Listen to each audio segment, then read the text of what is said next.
समस्त शिशु बोध श्रेणी भाई भौणी मान स्वागत अभिनंदन। आम आज पढ़ा छवि देखा बहीर पक्षीर चित्र।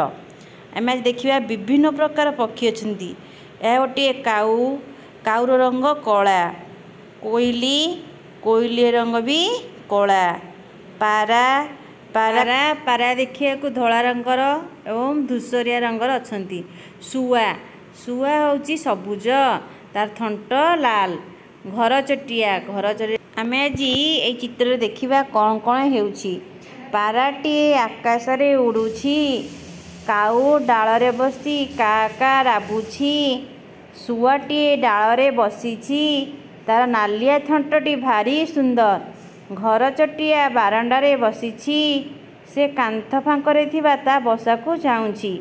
ये पांचटी एक वाक्य आमे चित्र देखि मन रखिबा एवं एथुरु मध्य विभिन्न प्रकार प्रश्न हो पार। किए का का राबुछि, किए कहार रंग सबुज, कहार थंट नालिया, एमती आमे मन रखिबा। चित्र को देखि आमे वाक्य गुड़ को मन रखिबा।